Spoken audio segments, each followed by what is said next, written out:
ఈ రైతుల గురించి ప్రభుత్వం ఏమాత్రం కూడా పట్టించుకుంటలేదు. ఎందుకు పట్టించుకుంటలేదు అంటే వడ్లు కోసిన టైంకు ఐకేపీ చాలు చేయలేదు.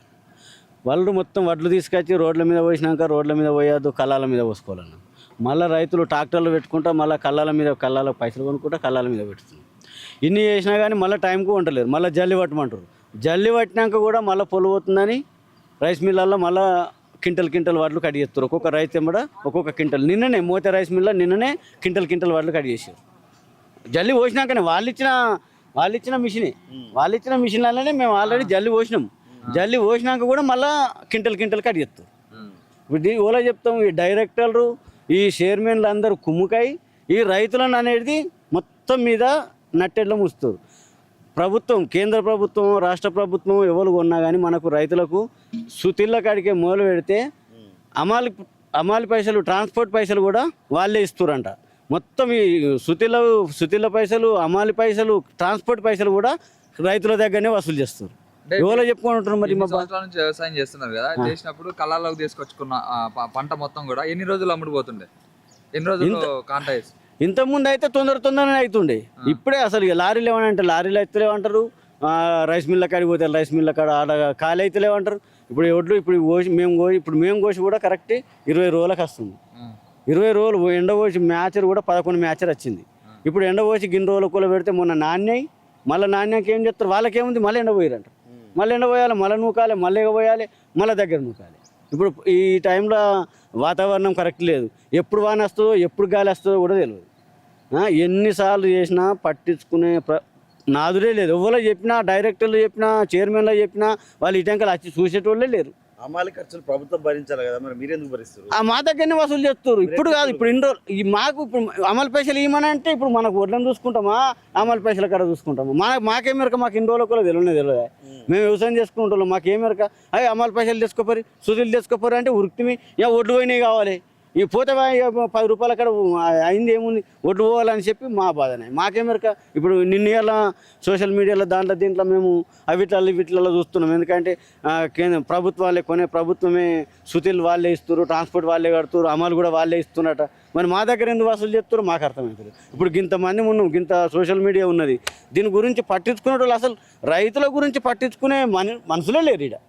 ఇక్కడ ఎవరో చెప్పుకుంటారు మా బాధ. ఇప్పుడు మీ అటువంటి వాళ్ళు వచ్చారు. ఇప్పుడు మీ న్యూస్లో దీంట్లో ఇస్తే మరి వాళ్ళకన్నా అందరూ చూసి ఇట్లా ఏమన్నా మాకు కూడా ఏమన్నా రైతులకు హెల్ప్ జరిగే సహాయం మీ ద్వారా మాకు కూడా హెల్ప్ జరుగుతుందని మేము కూడా ఆశిస్తున్నాం. ఇప్పుడు రేవంత్ రెడ్డి ప్రభుత్వం ప్రజాపాలన అని చెప్పి అధికారంలోకి వచ్చాడు.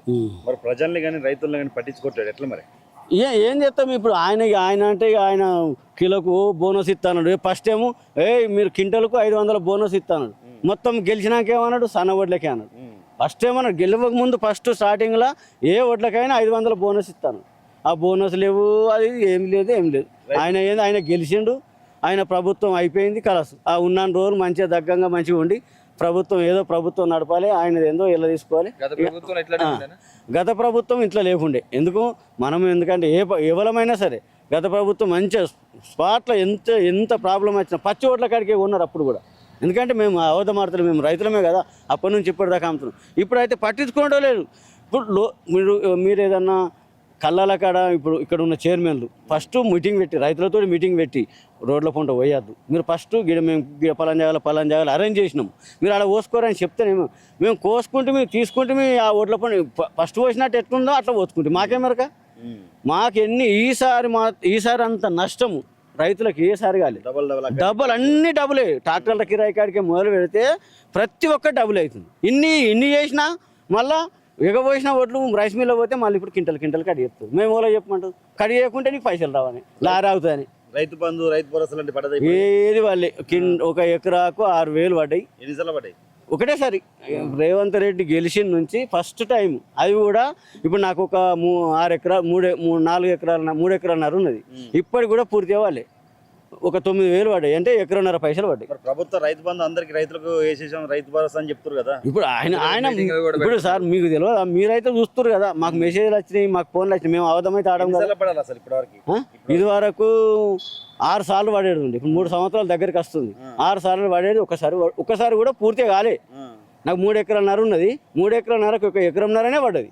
ఇంకా 2 ఎకరాల పైసలే వాళ్ళే. రైతు బంధు వేసాం, పెద్ద పెద్ద పోస్ట్ ఆయన అన్ని అబద్ధాలు ఆడే ప్రభుత్వం ఏర్పాటు చేసుకున్నాడు. నువ్వు ఆయన నిజంగా చెప్పి ఏ ఒక్క హామీ అది చేసిండు? రైతులకి 500 బోనస్ ఇస్తాడు, 12,000 ఆయన 6,000 ఇచ్చింది కానీ నేను 12,000 ఇచ్చిన. 6,000 కూడా దిక్కులేవు, 12,000 ఎక్కడి? ఆయన ఇచ్చే కేసీఆర్ ఇచ్చిన పైసలు కూడా 6,000 ఇచ్చిన కాడికి ఇప్పుడు నేను 6,000 కూడా కరెక్ట్ ఎత్తలేడు.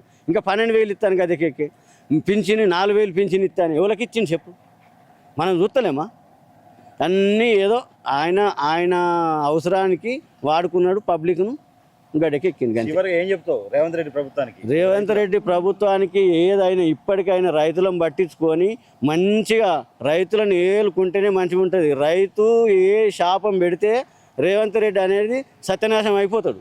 రైతులు మాత్రం స్వచ్ఛంగా పట్టించుకొని రైతులను ఆదుకొని రైతు బంధు టైంకి వేసి రైతులను ఆదుకుంటే మంచిగా ఉంటావు. నువ్వు ప్రభుత్వం ఏర్పాటు చేసినావు, నువ్వు ఉన్నావు, సీఎం అయినావు, కానీ రైతుల గురించి పట్టించుకో. ఇప్పటికైనా మా ద్వారా, మీ మీడియా ద్వారా ఇది రేవంత్ రెడ్డి చూసి కూడా రైతుల గురించి అనేది పట్టించుకొని రైతులకు హెల్ప్ కార్యక్రమం చేయాలని మీ ద్వారా నేను కోరుకుంటున్నాను.